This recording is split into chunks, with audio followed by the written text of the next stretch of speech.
Bonjour et bienvenue aujourd'hui dans notre diffusion en ce dimanche. On espère que tout le monde va bien. La neige a pris du temps pour arriver, mais finalement est arrivée en s'il vous plaît, comme on dit en bon québécois. Oui. Hein? En note de la neige, on dirait que le temps s'est rattrapé sur nous. On a tellement eu des temps agréables, des temps cléments, mais on Elle est peut pas se vraiment plaindre. belle la neige en Oui, passant, elle quand est même. toute collante, Quand elle est même. vraiment, Quand même. vraiment J'en connais belle. qui aiment ça beaucoup, surtout les gens qui en profitent avec les sports d'hiver, mais c'est quand même bien. C'est pas trop froid. Non, quand il neige, il fait pas froid, fait que c'est le fun. Fait qu'aujourd'hui, on est content de vous avoir certainement avec nous.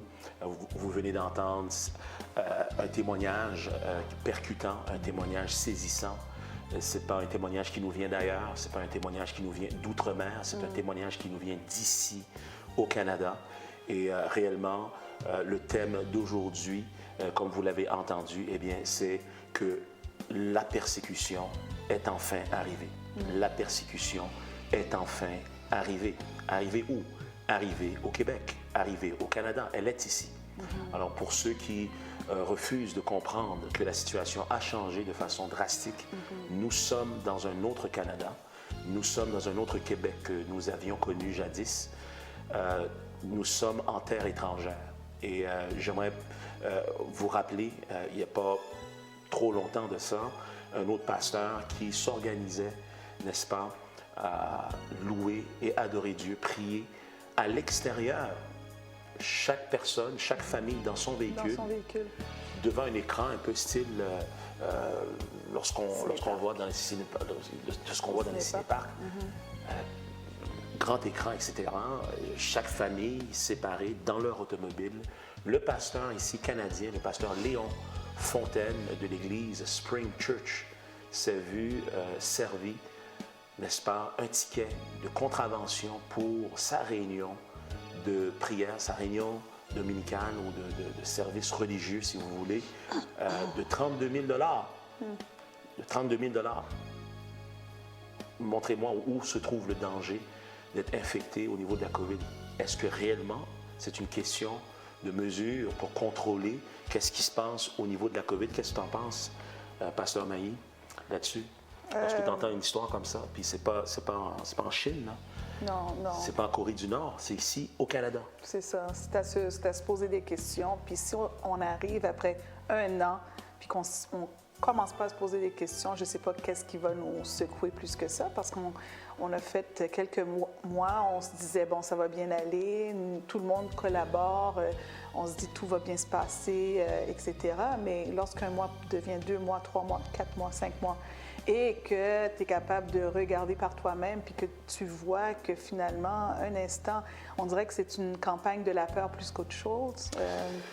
Il faut que je t'avoue une chose. Ouais. Il faut vraiment que je t'avoue une chose. Lorsque le confinement a commencé, je ne veux pas être pessimiste, mais je me doutais que ça n'allait pas être une problématique organique.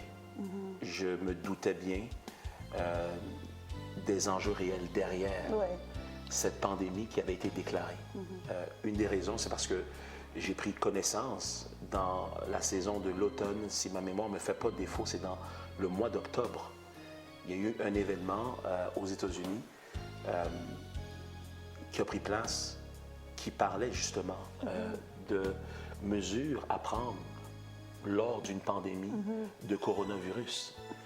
L'événement s'intitulait Event 201, Event 201, avec justement notre ami Bill Gates, qui à la fin, n'est-ce pas, va remettre des toutous à tous les invités qui étaient là, en forme de coronavirus. Nous annonçons clairement, avec certitude, même dans les différentes diffusions, on peut entendre ces gens annoncer comme s'ils ont un don prophétique, qu'ils sont convaincus qu'avant la fin du terme de président Donald Trump, qu'il va y avoir une crise d'un virus. Donc, lorsque ça a sonné, j'avais bien mes soupçons. J'ai observé pour voir comment les choses allaient se dérouler. Et effectivement, les choses ont pris place On a fait tout ce qu'on nous a demandé. Hein, on a respecté les Et mesures. tu l'avais même mentionné aussi dans les réunions. Tu dis après ce confinement, il va en avoir un autre. Ne pensez pas que ça va s'arrêter là. Puis effectivement, on se dit, bon, on espère, on se dit, bien, ça va bien aller, ça va bien aller. Puis finalement, la date arrive, puis oups, c'est un autre confinement. Écoutez, on nous disait, moi, lorsque je faisais la mention de ça, on me disait, mais Pasteur Carlo, t'exagères, il n'y aura pas un deuxième confinement, voyons donc. Même toi, tu suis les mesures, tu suis les mesures, tu respectes, tout le monde les respecte. Ouais. On est une société, n'est-ce pas, raisonnable. Hein? Après avoir respecté les mesures sanitaires, on fait confiance à la compétence du gouvernement. Ça va bien aller. Hein? Ça va bien aller. Oui, ça va bien aller. Alors, lorsque les gens répétaient ça constamment, bien aller, moi, je voyais réellement le danger s'établir parce que par la suite, lorsqu'on a eu, n'est-ce pas, ce petit répit, j'avertissais les gens, écoutez, comme surtout les chrétiens, surtout les croyants, les religieux, je leur disais, écoutez, les droits et libertés de tout le monde sont floués, mais vos droits aussi, en tant que croyants, religieux, etc., sont floués. Ce serait peut-être important qu'on s'assure, en quelque part, de pouvoir les revendiquer et pouvoir les exercer, parce que si on ne les exerce pas, c'est comme un muscle, il va finir par s'atrophier, on va les perdre, ces muscles-là. Donc, les muscles de la liberté ont besoin d'être exercés, sinon on va les perdre. Ce n'est pas en restant silencieux et inerte qu'on va être plus fort. On me répondait, Pasteur Magui à l'époque, et plusieurs de mes collègues, ben non, t'exagères, écoute, après, c'est fini, on retourne à la normale. Puis tandis qu'il disait, voici le nouveau normal. Le nouveau normal, c'est le masque partout. C'est le masque partout. Le nouveau normal, c'est la réduction du nombre de clientèle qu'on peut avoir dans un bâtiment. Oui. Le nouveau normal, c'est la méfiance les uns les autres. Le nouveau normal, c'est le climat de la peur qui devient le standard, de vie. Oui. Fait que toi aujourd'hui, quand tu regardes ce qui se passe, est-ce que tu es surpris de où est-ce qu'on se trouve présentement? À cause qu'on a été préparé et puis qu'on en a longtemps parlé, puis qu'on a longtemps, je vous dirais, même si je remonte, c'est pas depuis mars qu'on parle des droits et libertés qui sont en train d'être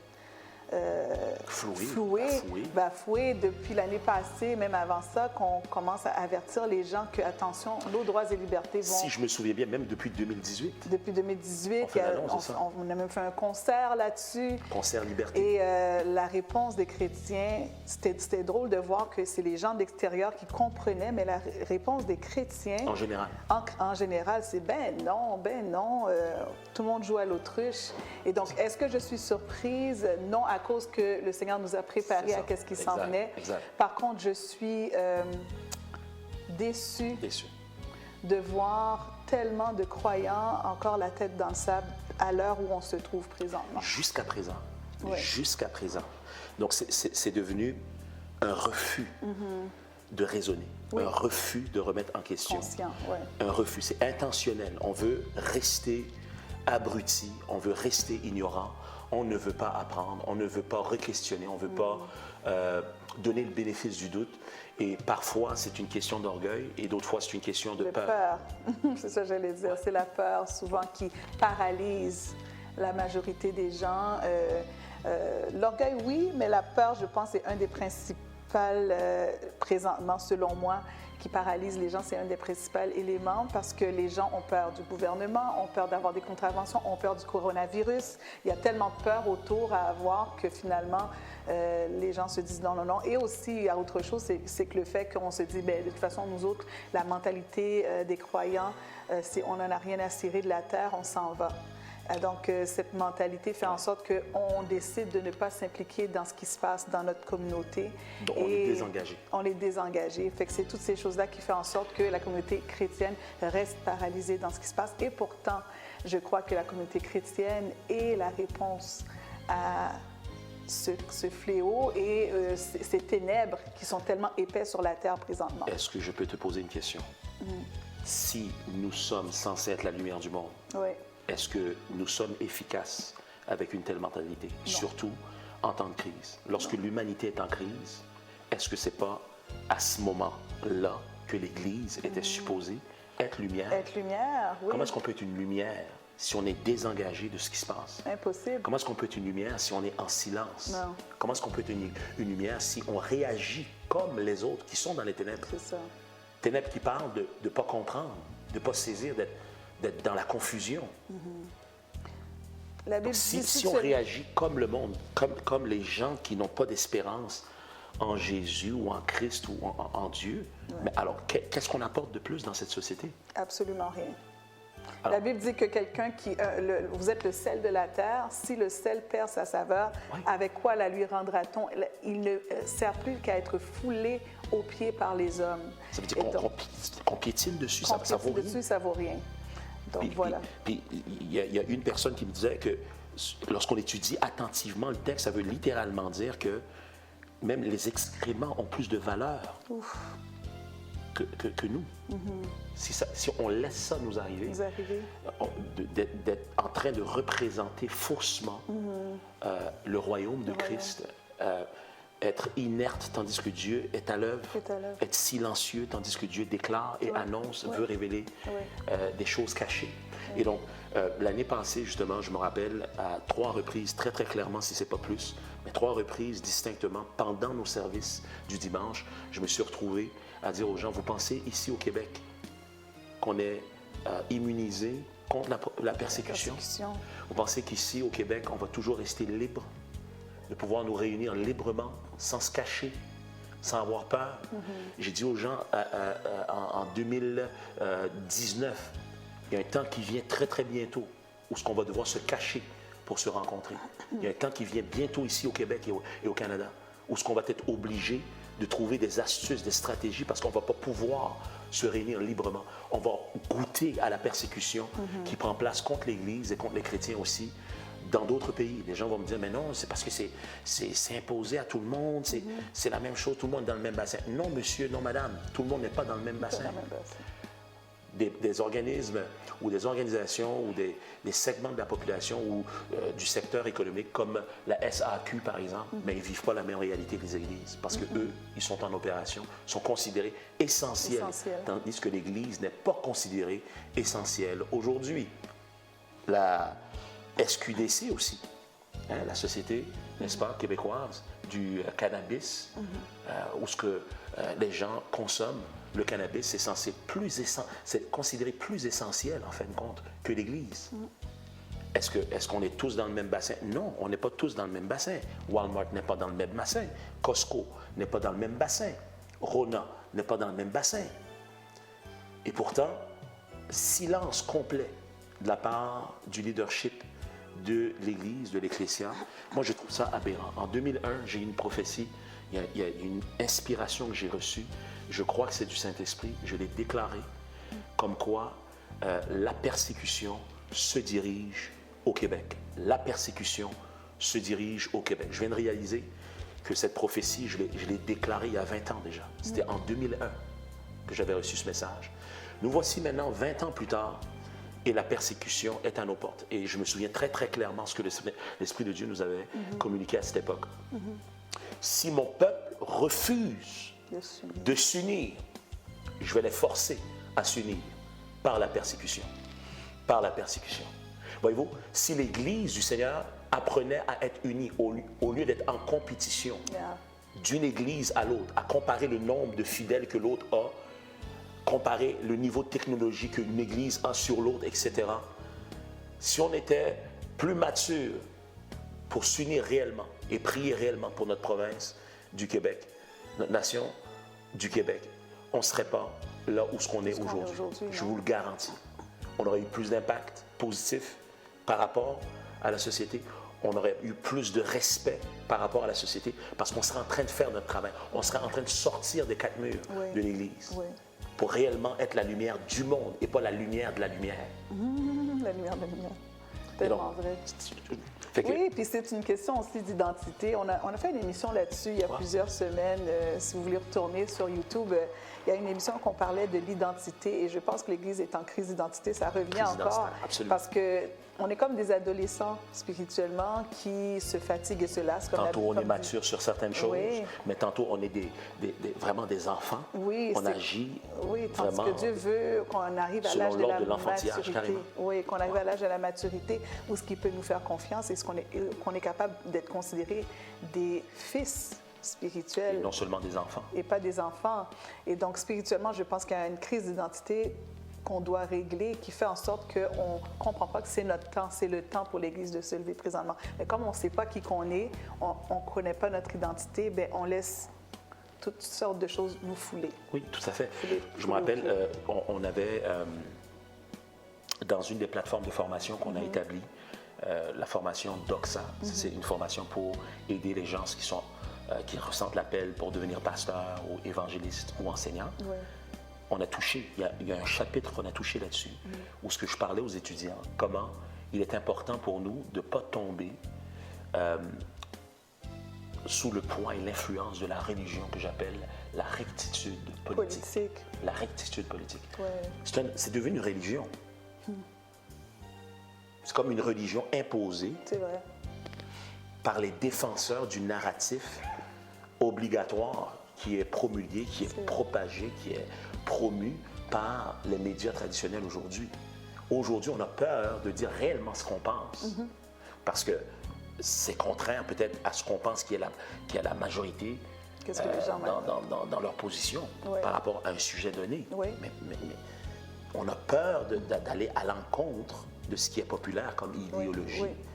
Et pourtant, ça nous empêche d'être soi-même. Et je pense que malheureusement, l'Église, je ne parle pas de toutes les églises, mais généralement, l'Église, d'après moi, selon mon observation, du Québec, est tombée dans l'intimidation, est tombée à respecter et à adorer l'idole de la rectitude politique parce qu'on a plus peur de ce que les hommes pensent que de ce que Dieu pense de la chose. Absolument. Je pense que c'est plus important de s'assurer de savoir quelle est la perspective spirituelle, biblique de ce que Dieu dit, que de tout simplement chercher à être cute, puis juste dans la foule. juste répéter ce que les autres disent. Les autres disent. C'est comme quelqu'un vomit de quoi qui n'est pas bon. Toi, tu le prends, tu le manges parce que tu ne veux pas mal paraître, parce que tu veux montrer aux autres que tu consommes la même chose. Mais c'est du vomi. Pas plus tard qu'aujourd'hui. C'est du vomissement. Pas plus tard qu'aujourd'hui, je t'expliquais, j'étais dans une place, je parlais avec quelqu'un, puis elle vient d'un autre pays, et puis je lui posais la question, j'ai dit, puis comment est-ce qu'ils vivent ça dans ton pays, au Pérou, par rapport à la COVID, etc. Elle dit, oh mon Dieu, c'est vraiment catastrophique, etc. Puis elle me parlait, mais vraiment avec le jargon de ce qu'on entend présentement dans les médias. Vraiment, en tout cas, elle m'expliquait les grandes lignes. Et puis finalement, quand j'ai commencé à lui dire comment moi je le perçois, puis comment il y a vraiment une campagne de la peur derrière tout ça, etc. Puis qu'en réalité... Puis qu'en réalité... il n'y a pas de pandémie. Il n'y a pas de pandémie, j'ai commencé à lui expliquer ça. Puis là, tout d'un coup, elle a lâché son protocole, puis elle a commencé à m'expliquer vraiment ce qu'elle pense. Puis c'est quoi qu'elle pensait? Mais finalement, elle aussi, elle croit que c'est vraiment de l'exagération, puis c'est une peur bleue qu'on fait. Mais pourtant, c'est pas sa position initiale. Non, sa position, c'est « Oups, je dois garder cette façade devant tout le monde, puis dire à tout le monde qu'est-ce qu'ils veulent entendre. » Et donc, mon Dieu, juste en écoutant ce que moi j'avais à dire, finalement, elle a fait tomber sa carapace. Là. Il y a un pasteur bien-aimé que j'apprécie beaucoup, c'est un homme de conviction. Et je l'ai rencontré dernièrement dans la période un peu avant les fêtes. Il m'a reconnu au-delà du masque. Il m'a reconnu dans le centre d'achat. Ça faisait quand même au moins 1 an qu'on ne s'était pas vu. Et puis, il m'a reconnu et puis on s'est salué. On a commencé à parler. Il me dit, écoute, je veux que tu saches, je comprends ce que tu es en train de faire. Je comprends que tu combats. C'est pas juste pour ton assemblée, tu combats pour toutes les assemblées. Tu es en train de combattre pour l'Église du Québec. En réalité, c'est pour nous que tu le fais. Il dit, je vais t'expliquer une histoire. J'ai dit, qu'est-ce qui s'est passé? Il me dit, j'étais dans une réunion de pasteurs, puis on parlait de toi. Puis il y a quelques pasteurs qui disaient, mais c'est quoi qu'il fait, Carlo? C'est quoi qu'il fait? Ça n'a pas de bon sens. Pourquoi il agit comme ça? Il devrait rester tranquille, comme tout le monde. Ça va nous causer des problèmes. Comme on dit en bon québécois, qui se la ferme. Hein? Puis qu'il reste tranquille, comme un bon petit pit. Fait que finalement, il m'a dit, écoute, il est obligé d'intervenir. Ce jour-là, puis il a dit aux pasteurs qui étaient là, les pasteurs qui étaient réunis, il dit, écoute, est-ce que vous croyez réellement que sans le port du masque, on est vraiment à risque d'être infecté du COVID? Vraiment? De la façon que c'est véhiculé? Puis ils ont commencé à répondre un petit peu, pas vraiment. Il dit, c'est ça. Il dit, en réalité, ce que vous avez vraiment peur, c'est pas du COVID. Vous avez peur des représailles des policiers. Vous avez peur plus des infractions que du COVID. Fait qu'il leur a dit, fait que ce que vous faites, vous ne le faites pas par conviction. La Bible dit, ce qui n'est pas le fruit de conviction est péché. Est péché. Fait que si tu fais quelque chose puis tu n'es pas convaincu du pourquoi tu fais la chose, puis tu le fais quand même sans conviction, devant Dieu, tu es en train de pécher. Il leur a dit. Pour moi, en tout cas, comme pasteur, je respecte le pasteur Carlos Norman dans ce qu'il fait parce qu'il est convaincu de ce qu'il fait. Il se tient debout, hein, il se tient debout, comme on dit en québécois. Il se tient debout, puis il est prêt à payer le prix pour qu'est-ce qu'il croit. C'est ça. Puis il m'a dit, il s'est retourné vers moi, il m'a dit, mais les pasteurs aujourd'hui ont peur de perdre. Ils ont peur de perdre. Les chrétiens aujourd'hui ont peur de perdre. Pourtant, c'est anti-biblique. Ouais. C'est pas la philosophie que Jésus a enseignée. Tu devrais être prête à tout perdre Oui. quand tu es disciple. Mais il te le dit. C'est Tout clair. l'Évangile est basé Renonce sur à ça. toi-même, charge-toi de ta croix, Ben voilà. suis-le. Mais voilà, renonce à toi-même. Les gens pensent que renoncer à soi-même, ça veut dire arrête de faire tes péchés. Non, renoncer à toi-même veut dire arrête de mettre ton agenda devant. Arrête de mettre ta philosophie devant. Arrête de mettre ta façon de penser devant. Mets-toi sur neutre et laisse Dieu te communiquer comment il voit les choses, qu'est-ce qu'il veut pour ta vie. Même si ce que tu désires, c'est bien, mais ce qu'il veut pour toi, c'est mieux. Donc, on est appelé à apprendre à renoncer à soi, Bien sûr. porter sa croix et le suivre. Chaque jour, Chaque jour. La Bible déclare, il dit... pas une fois. Ouais. Chaque jour. Chaque jour, il dit chaque jour. Et chaque jour, parce que le but, c'est de nous apprendre à vivre le brisement de notre volonté, afin de nous apprendre à collaborer avec le leadership de l'Esprit Saint, le leadership de Dieu, le leadership de sa parole. Ouais. Parce que lui connaît le chemin pour nos vies encore mieux que nous. Et donc, lorsqu'on apprend ça, bien, on finit par se retrouver à être malléable dans ses mains. Écoutez, la Bible déclare, il dit, celui qui voudra conserver sa vie, Il la perdra. la perdra. Mais celui qui la perdra à cause de moi. Dans un texte, ça dit, la retrouvera, et dans un autre texte, ça dit, la trouvera. Qui veut dire, on ne trouvera jamais le réel propos, la réelle raison de notre destinée, tant qu'on n'a pas appris à mourir à soi-même. Aujourd'hui, lorsqu'on regarde ce qui se passe, et beaucoup de pasteurs qui ont la bouche fermée, d'évangélistes qui ne disent rien tout d'un coup par rapport à la chose, des services qui prennent place, mais on élude le sujet de ce qui se passe, de l'oppression politique qui prend place, des mensonges médiatiques qui se multiplient. On élude le fait qu'on est en train d'être oppressé, même comme Église, négligé, méprisé, comme service non essentiel. On élude, on parle de sujets, pensant que des sujets dynamiques qui n'ont aucun rapport avec ce qui se passe, avec l'actualité, vont vraiment pouvoir nourrir et édifier le peuple. Non, ça ne peut pas nourrir le peuple. Parce que Dieu a quelque chose qu'il est en train de dire maintenant. Puis nous, comme leaders, on est en train de dire d'autres choses. Le peuple a des besoins maintenant, pas demain. Ils ont besoin de savoir ce que Dieu veut d'eux aujourd'hui. Et qu'est-ce qu'on a besoin de faire aujourd'hui pour amener une différence dans la situation. Oui, je crois et je sais que Dieu nous interpelle, nous, comme chrétiens, comme croyants en Christ, à se lever et de faire la différence dans le nom de Jésus. Amen. Écoutez, je crois, Pasteur Magui, qu'on est tombé dans ce qu'on appelle le syndrome de Stockholm. Le syndrome de Stockholm, c'est quoi? C'est une réponse psychologique où ce que l'otage ou la personne abusée développe un attachement et même un amour, une appréciation, un respect face à son abuseur ou à la personne qui terrorise cet individu. Et donc, je crois qu'on est tombé dans ce piège. Ouais. En général, comme plusieurs dans la population québécoise, mais particulièrement des gens dans l'Église. Je le crois fermement. J'ai été estomaqué de lire et aussi de prendre connaissance d'une deuxième lettre. Donc, j'ai lu une des lettres d'un segment d'une association de pasteurs à Montréal et un autre segment de leaders d'églises aussi qui ont fait une démarche semblable. L'une pour le gouvernement fédéral, l'autre pour le gouvernement provincial. Et j'étais estomaqué de lire l'une d'entre elles et l'autre lettre que je n'ai pas lue, mais j'ai pris connaissance de la teneur de l'autre lettre et c'est le même esprit. La lettre commence par remercier le gouvernement fédéral ou provincial du bon travail qu'ils font dans la gestion de cette pandémie, ou de cette pandémie.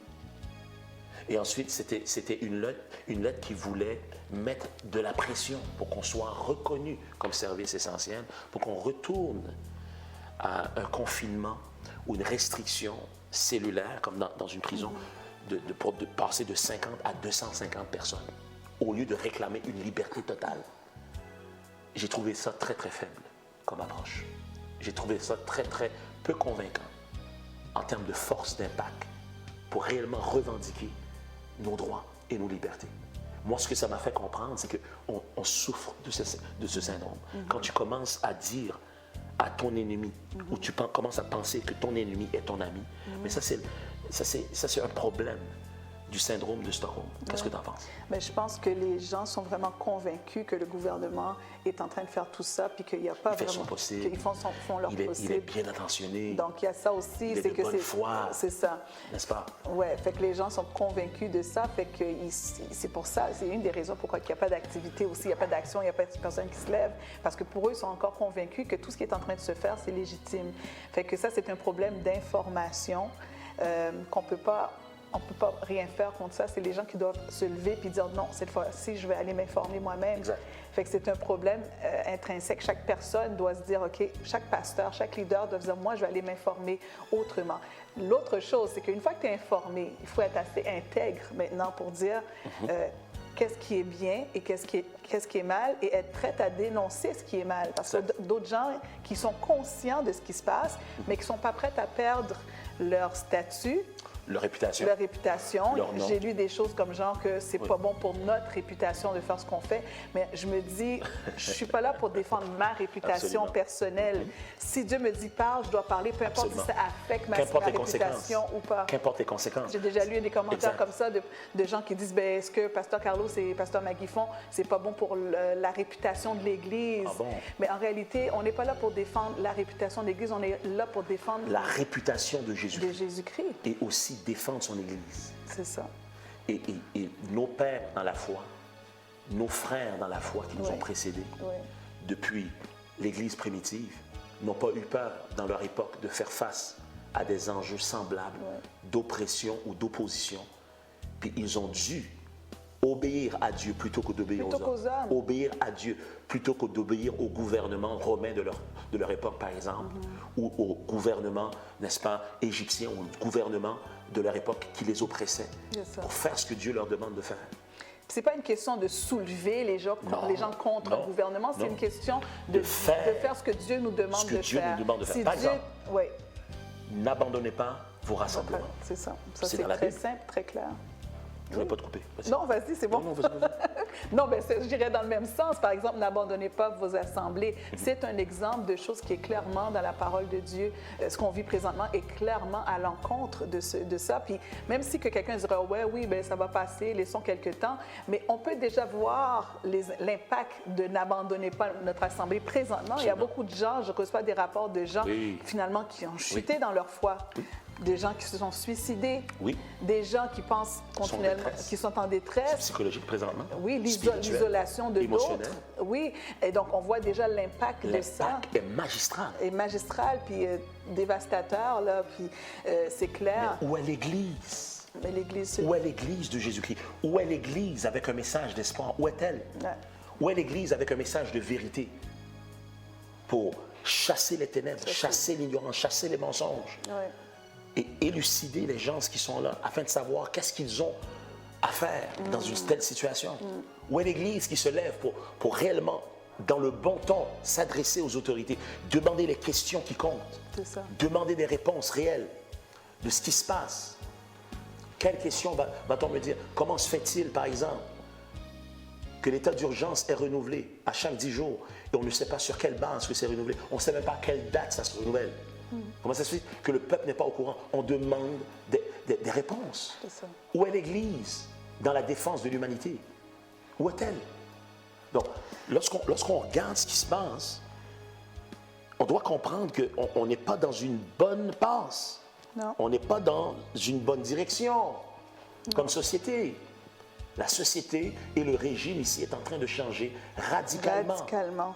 J'ai toujours su que vraiment la teneur de ce qu'on vit ici comme régime Vraiment, c'est du socialisme. Maintenant, nous progressons vers le communisme très, très rapidement. Très rapidement. Vous savez, dans un régime communiste, qui sont les premiers à passer, n'est-ce pas, à l'exécution et aux fusillades, aux emprisonnements et à l'exclusion, à la marginalisation, souvent, dans l'histoire humaine, ça va être les croyants. Wow. Ça va être les chrétiens. Les pasteurs sont les premiers à passer au bat. Alors, ceux qui ne croient pas et qui ne veulent pas croire de leurs yeux ce qui se passe, j'aimerais vous dire, ça fait 20 ans, le Seigneur me l'avait dit, et maintenant je le vois de mes yeux. Ce qui est sorti de ma bouche, je le vois de mes yeux aujourd'hui. La persécution se dirige au Québec. Eh bien, la persécution est maintenant arrivée. On le voit dans les nouvelles de plus en plus. Les gens vont dire, oh non, mais non, on est tous dans la même situation. Non, non, non. Dans les groupes, les différents groupes qui vont vivre des choses, les chrétiens particulièrement vont souffrir, beaucoup plus que les autres. Marquez mes paroles. Et ça, c'est si on ne se lève pas. Il y a un texte d'un pasteur, justement, qui me vient à l'esprit, et j'aimerais le citer. C'est un pasteur qui a émis cette pensée pendant l'émergence du régime nazi en Allemagne. Et je trouve que c'est à propos, parce que l'histoire se répète malheureusement. L'histoire semble se répéter malheureusement. Je vais le lire. C'est le pasteur Martin Niemöller. Niemöller va dire ceci. Il dit, dans son discours, il dit, quand les nazis sont venus chercher les communistes, je n'ai rien dit. Je n'étais pas communiste.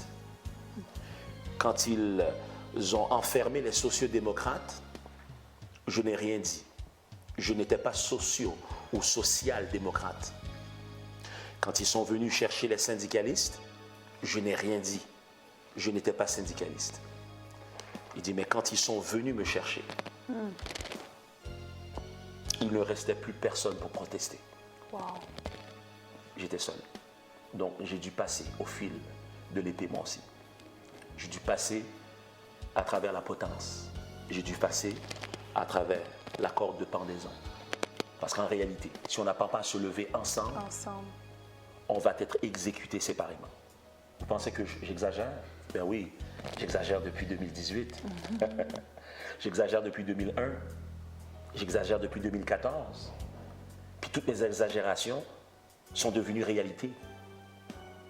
Alors, ce que je vous dis, si on ne se réveille pas, va devenir réalité également.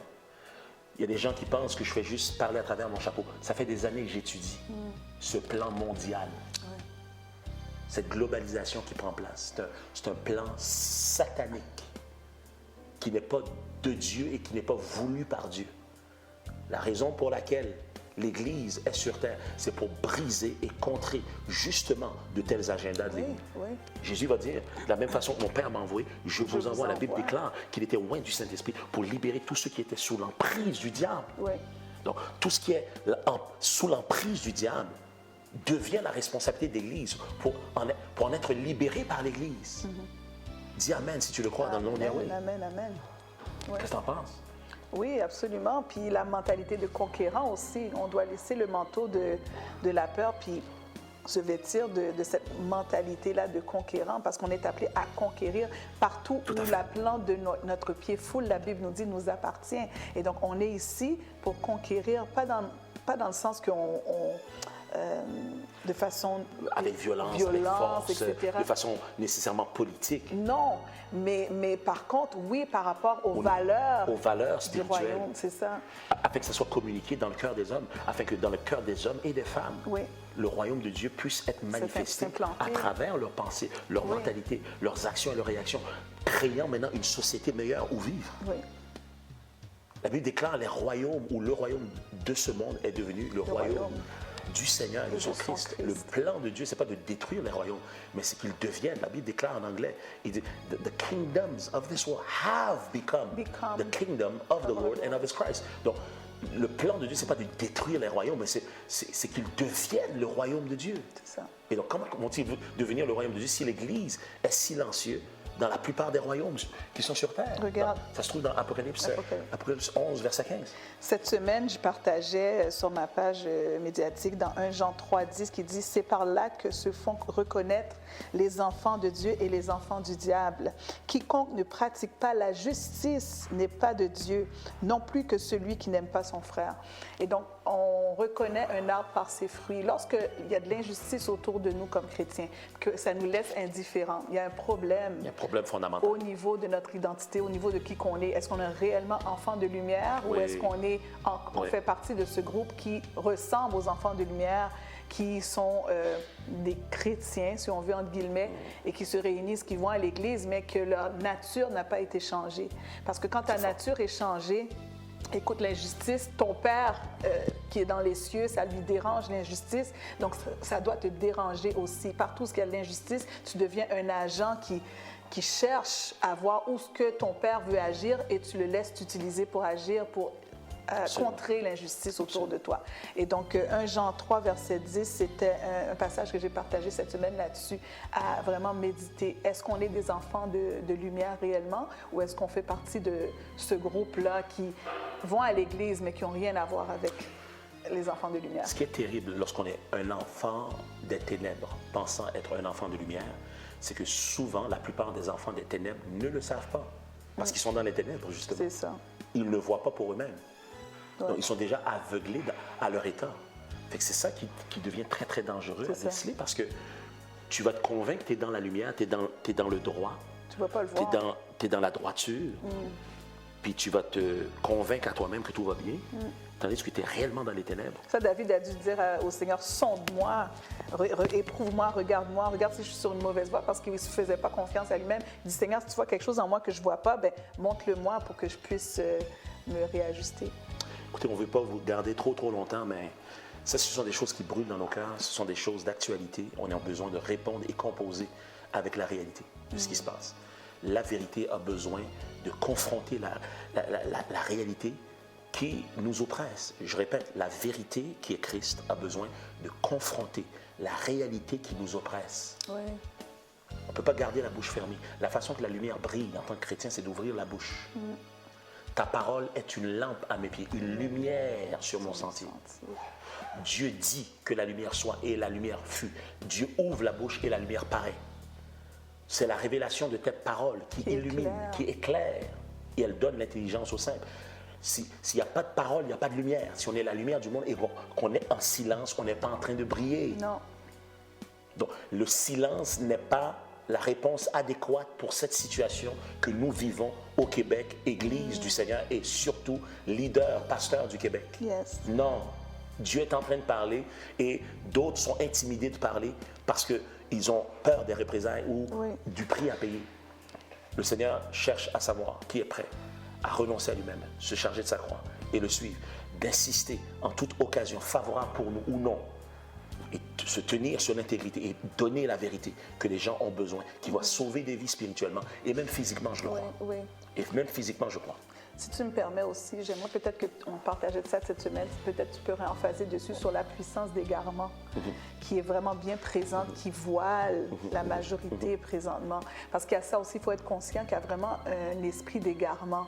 Et on doit faire attention à ça. Je partageais ce verset cette semaine dans 2 Pierre 3, 17, qui dit « Vous donc, bien-aimés, qui êtes avertis, mettez-vous sur vos gardes, de peur qu'entraînés par l'égarement des impies, vous ne veniez à déchoir de votre fermeté. » Beaucoup de gens ont baissé leur garde spirituelle, puis ils ne voient plus la lumière des ténèbres, ne sont plus capables de discerner présentement. Puis c'est important de reprendre vos gardes, c'est important de vous redresser spirituellement et de retourner de vous raffermir dans les voies du Seigneur, parce qu'il y a vraiment cette puissance d'égarement qui est là pour faire en sorte que des gens qui sont, qu'on appelle des chrétiens présentement, endossent des valeurs des ténèbres. Puis ils ne le voient même pas, ils ne sont même pas capables, sont capables de discerner que ça c'est bon, puis ça c'est mauvais. Ils ne sont pas capables de le discerner. Il y a une puissance d'égarement. Et c'est pire, ils accusent d'irresponsables, de complotistes, conspirationnistes, ils accusent d'exagérer tous ceux qui veulent communiquer la lumière. C'est ça. Qui veulent les encourager à réfléchir. Imaginez-vous, c'est devenu criminel de vouloir encourager quelqu'un à raisonner et à remettre en question. La pensée critique, c'est devenu un non-sens, c'est devenu une abomination dans notre société. Quelle supercherie! Quelle supercherie! C'est une fraude intellectuelle. Écoutez, je vais vous entretenir en terminant sur cette pensée. Il y a un homme du nom de Yuri Bezmenov. C'est un ancien agent double. C'est un Russe du KGB. Il a été entraîné et il a été impliqué pour faire chuter des régimes politiques dans des pays. Et il sait comment faire chuter une nation sans tirer une seule balle. Ça s'appelle la subversion. Dites la subversion. Dites ensemble avec moi, subversion. Il explique que ça se fait en 4 étapes. Et on a besoin d'une période entre 30 à 40 ans pour y arriver. Donc une nation peut chuter sans avoir à vivre une invasion d'armées étrangères pour la soumettre à sa volonté. Une nation peut tomber par ce qu'on appelle la technique de la subversion, et c'est une technique en 4 étapes, 4 phases. Première phase, c'est la démoralisation d'un peuple, la démoralisation d'une nation. On enlève tout ce qui est moralité, et le peuple n'est pas seulement immoral, il devient amoral. Il n'y a plus de référence entre le bien et le mal. Et on célèbre le mal et on crucifie le bien. La Bible parlait d'une époque qui s'en vient où ce qu'on va appeler le mal bien et le bien mal. On est dans cette époque. On est dedans. Les 2 pieds dedans, comme on dit. La deuxième phase, on emmène cette société à une déstabilisation. Donc, on déstabilise cette société par différents éléments. Un des éléments, c'est la balkanisation. La balkanisation, c'est quoi? C'est d'introduire des cultures non compatibles dans un peuple pour qu'il y ait chaos. Alors, le multiculturalisme est une expérience échouée. J'aime la diversité ethnique. J'aime tellement la diversité ethnique. Je parle 5 langues couramment. J'aime la richesse des diversités. L'aspect multi-ethnique d'une nation est une richesse, mais le multiculturalisme, par contre, est une des façons de déstabiliser un peuple en mélangeant des gens qui viennent avec des cultures incompatibles et qui refusent de respecter la culture de la terre qui reçoit ces personnes comme étant une terre d'accueil pour eux. Troisième phase, c'est la crise. On suscite des crises de façon artificielle. On suscite des crises ça et là. Un des exemples, c'est cette crise sanitaire, dite sanitaire, qui est plus une crise politique qu'une crise sanitaire. Lorsqu'on étudie l'information sur le site gouvernemental même de l'INSPQ, où ce que les chiffres nous disent le contraire de ce que le gouvernement nous dit. Les chiffres du gouvernement contredisent ce que le gouvernement fait. Alors, c'est à ce point-là que la folie est avancée. Donc, il y a des crises qui sont suscitées de façon artificielle. On s'assure de créer des tensions entre groupes, des divisions, le plus qu'on peut diviser. On divise les noirs contre les blancs, les blancs contre les noirs, la gauche contre la droite, etc. Les libéraux contre les conservateurs, etc. On n'arrête pas de créer, de susciter des façons à créer de la tension. Les femmes contre les hommes, etc. Ou les hommes contre les femmes. On n'arrête plus. Pourquoi? Parce qu'on est dans un processus pour faire chuter la nation dans laquelle on est. C'est intentionnel. C'est intentionnel. C'est étudié et c'est appliqué. Et la 4e phase, c'est la normalisation. C'est-à-dire, on établit maintenant, dans cette nouvelle situation, cette nouvelle réalité sociopolitique, spirituelle et culturelle, comme étant le nouveau normal qu'on voulait atteindre. Et souvent, qui est un chaos, où ce que le peuple aussi a le plus court morceau du bâton, comme on dit, où ce que le peuple vit ça à son détriment. Et donc, la subversion telle que Yuri nous l'enseigne, son vrai nom c'est Thomas David Schumann, il nous explique qu'il n'est plus dans ses activités comme agent pour faire chuter les États.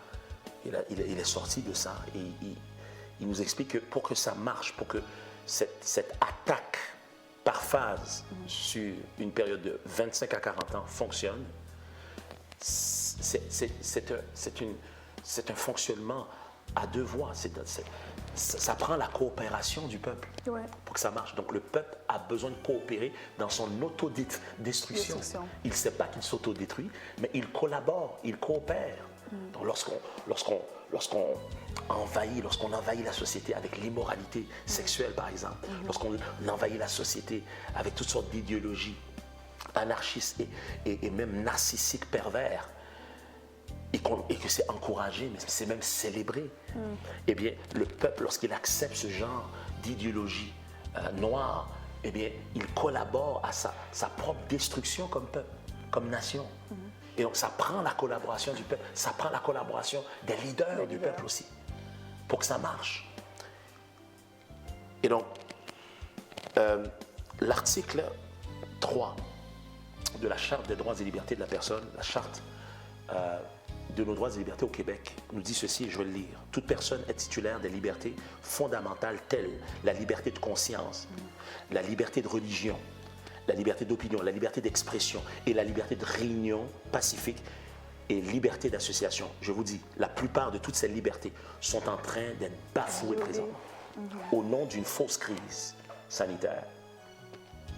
Romains 8, 18 à 21 nous dit ceci, j'estime que les souffrances du temps présent ne sauraient être comparées à la gloire à venir qui sera révélée pour nous, nous dit la parole. Il dit aussi la création attend-elle avec un ardent désir la révélation des fils de Dieu, pas du Fils de Dieu, des fils de Dieu.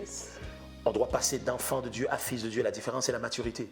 Lorsqu'on devient fils au Moyen-Orient à l'époque, lorsqu'on devient fils au Moyen-Orient, c'est qu'on a atteint le stade de la maturité. On a atteint le droit de passage dans la maturité.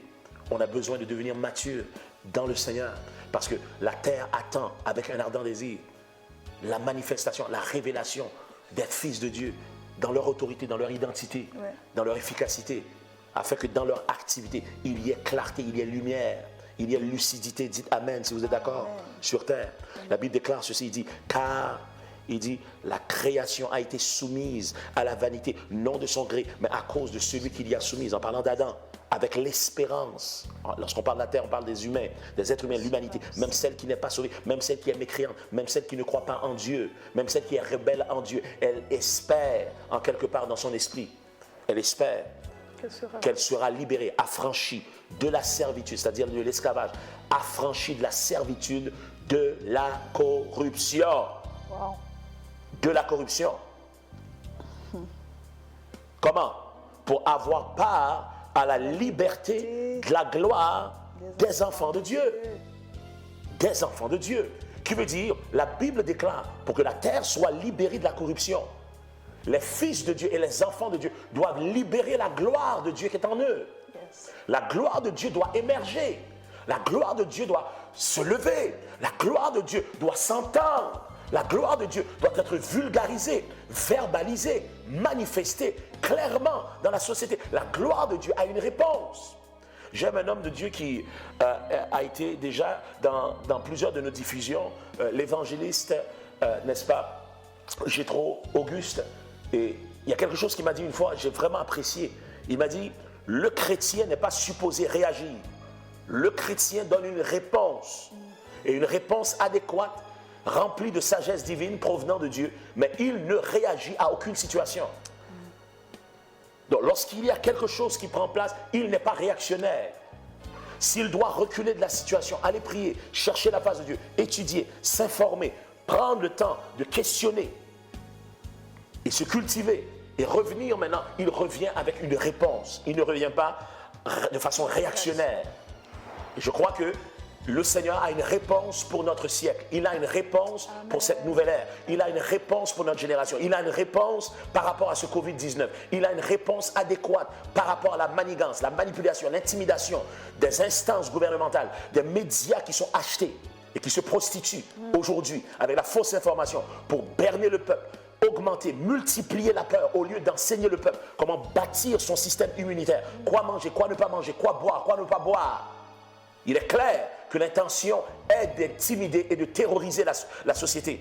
Et la réalité, c'est que le COVID n'est pas plus dangereux que l'influenza. D'ailleurs, ils ont décidé d'envoyer l'influenza, n'est-ce pas, comme les snowbirds en Floride cette année. Il n'y a pas de grippe. La grippe a pris des vacances cette année tout d'un coup. Et la raison pour laquelle ils ont que la grippe a pris des vacances, c'est parce que le gouvernement ne veut pas que la grippe soit dépistée. Voilà pourquoi. Mais pourquoi on le fait comme ça? Pourquoi? Parce qu'on cherche des chiffres pour valider l'escroquerie de cette fausse pandémie qui est là. Et il y a des gens qui sont censés être lumière pour illuminer les ténèbres et pour exposer ce qui est faux, qui font partie du problème au lieu de la solution. Il y aura des comptes à rendre devant le Seigneur. Je vous le garantis. Je vous le garantis. Niez-le comme vous voulez. La conscience va devoir rendre des comptes devant le Seigneur. Ouais. Et il y aura des conséquences. Parce que vous avez été avertis. Il y a une voix prophétique qui sonne l'alarme et vous avez choisi de ne même pas considérer, même pas donner le bénéfice du doute pour aller prier et reconsidérer votre position. Ça, c'est de l'orgueil, c'est de la résistance. Et ça pue au nez de Dieu. Et il y a des conséquences à ça. Parce que vous contribuez à oppresser des âmes qui continuent à sombrer loin de Dieu, dans la dépression et même le suicide. C'est une question de vie et de mort. Les temps sont grands. Le temps est venu de se lever. Écoutez, la Bible déclare, il dit dans Ésaïe 60, si ma mémoire ne me fait pas défaut, il dit, lève-toi, sois éclairé, car ta lumière arrive. La gloire de l'Éternel se lève sur toi. Les gens prient et ils attendent que la gloire de Dieu vienne régler la situation. Elle ne se réglera jamais, parce que la gloire de Dieu ne se lève pas avant que tu te lèves. Il dit, lève-toi, sois éclairé, avant même que la gloire se lève. Alors si on ne prend pas notre courage à deux mains pour se lever, Dieu ne se lèvera pas pour nous dans cette situation. Et nous aurons des comptes à rendre un jour. Parce qu'on est des responsables comme croyants et encore doublement responsables comme pasteurs, comme curés, comme leaders spirituels par rapport à ce peuple que nous sommes censés leader hors de cette tempête. Ouais. L'Église ne s'est pas levée avec la dignité et l'autorité parce qu'elle ne connaît pas sa réelle identité, comme tu disais tout à l'heure, pour revendiquer adéquatement et manifester avec confiance la ressource nécessaire qu'elle sait qu'elle est pour cette société dans laquelle elle est plantée. La pandémie est fausse. Mais la nécessité de cette ressource qu'on appelle l'Église, une Église éveillée, la nécessité de cette Église dans cette société-là, elle est réelle. Elle est réelle. Matthieu 13, 24, 30, comme dernière pensée, la Bible déclare, il proposa une autre parabole. Et il dit, le royaume des cieux est semblable à un homme qui a semé une bonne semence dans son champ, mais pendant que les gens dormaient, son ennemi vint, sema de l'ivraie parmi le blé, et il s'en alla lorsque l'herbe eut poussé et donna du fruit. L'ivraie parut aussi, l'ivraie parut aussi, l'ivraie parut aussi. Les serviteurs du maître de la maison vinrent lui dire, Seigneur, n'as-tu pas semé une bonne semence dans ton champ? D'où vient donc qu'il y a de l'ivraie? Il leur répondit, c'est un ennemi qui a fait cela. Et les serviteurs lui dirent, veux-tu que nous allions l'arracher? Non, dit-il. Non, dit-il. Tous ensemble. De peur qu'en arrachant l'ivraie, vous ne déraciniez en même temps le blé. Laissez croître ensemble l'un et l'autre jusqu'à la moisson. Et à l'époque de la moisson, je dirai au moissonneur, arrachez d'abord l'ivraie et liez-la en gerbe pour la brûler. Mais amassez le blé dans mon grenier. Nous sommes arrivés à l'heure de cette grande moisson pour la province du Québec. Il y a une grande moisson spirituelle, il y a un grand éveil spirituel, il y a un réveil spirituel dans une dimension que cette nation n'a pas connue encore, qui est arrivée. L'heure a sonné. Mais le Seigneur nous avait dit, il nous avait prophétisé, il nous avait déclaré depuis Malachie 3,18. Il nous disait ceci, ça fait 3-4 ans, c'est très très pressant. Le Seigneur nous avait averti de cette époque. Il disait, et vous verrez de nouveau la différence entre le juste et le méchant. Aujourd'hui, on ne voit même plus de différence entre les chrétiens qui chantent avec les gens du monde, entre les chrétiens qui parlent comme le monde, qui fonctionnent comme le monde, qui veulent ressembler au monde, et les gens du monde qui ne connaissent pas Christ. Il est difficile de voir une différence. Mais pas seulement entre ces genres ou ce segment, mais aussi, il dit, entre celui qui sert Dieu et celui qui ne sert pas. Aujourd'hui, il est devenu clair, dans cette situation que nous venons de vivre et que nous vivons encore depuis l'année passée, qui sont réellement les vrais qui servent Dieu pour l'intérêt de Dieu et ceux qui servent Dieu pour leur intérêt, donc qui servent faussement le Seigneur. Ils se servent d'abord et uniquement au nom de Jésus, mais ils ne servent pas Dieu. Ils le disent au nom de Jésus, mais en réalité, quand on regarde les faits et les actions, et surtout l'inaction, il est clair qui est leur Dieu. Le ministère est devenu leur Dieu. L'Église est devenue leur Dieu. Mais l'Éternel n'est pas leur Dieu, n'est plus leur Dieu. Il est fantastique de voir que les antéchrists dont nous parle la Bible, la plupart d'entre eux vont sortir de l'Église. Allez le lire dans la Bible, vous allez le voir. Faites les recherches. Les livres de Jean nous disent, ils étaient au milieu de nous, mais ils n'étaient pas des nôtres. Je vous assure, on commence à voir des antéchrists de par leur silence et leur inaction. Il y a des gens qui ne savent même pas qu'ils sont des antéchrists. Et pourtant, ils sont antéchrists parce qu'ils ne sont pas en train de collaborer avec l'agenda de Christ pour notre génération. Ils n'ont pas compris ce que Dieu voulait d'eux. Ils ont continué dans le même système qu'ils avaient, la même mentalité, la même méthodologie, mais ils n'ont pas su réagir comme lumière du monde, comme leader authentique. Je vous conjure encore, poussé par le Saint-Esprit, il y a une seule façon adéquate que vous puissiez répondre à cette diffusion aujourd'hui, à ce message, la repentance. Quelqu'un se dit, mais qu'est-ce qu'on doit faire? Qu'est-ce qu'on peut faire? La repentance, de réaliser qu'on avait tort, de réaliser qu'on a mal réagi, de réaliser qu'on a loupé des opportunités excellentes pour que l'Église devienne pertinente pour sa génération, pour sa société. On a perdu des occasions importantes que peut-être on n'aura plus comme Église. C'est maintenant qu'il fallait briller. C'est maintenant qu'il fallait démontrer que la foi, ça compte. La foi en Jésus, ça compte. Ça compte pour sauver des vies. Ça compte pour exposer l'ennemi. Ça compte pour libérer l'Église. Ça compte pour libérer l'humanité. Ça compte. C'est maintenant qu'il fallait. Mais on a loupé des opportunités d'une vie. Des opportunités d'une génération. Demandez pardon à Dieu, c'est un bon commencement. Et alors, nos oreilles vont commencer à s'ouvrir pour commencer à réentendre la voix de Dieu qu'on n'a pas entendue depuis bien longtemps. Alléluia. Sur ce, on vous encourage. Mettez votre confiance sur Dieu et non sur l'homme. Mettez votre confiance sur Dieu et non sur nous. Amen. Mettez votre confiance sur Dieu et non sur un système ou sur des gouvernements. Seul Dieu peut nous aider. Seul Dieu est notre réel allié. Que Dieu vous bénisse.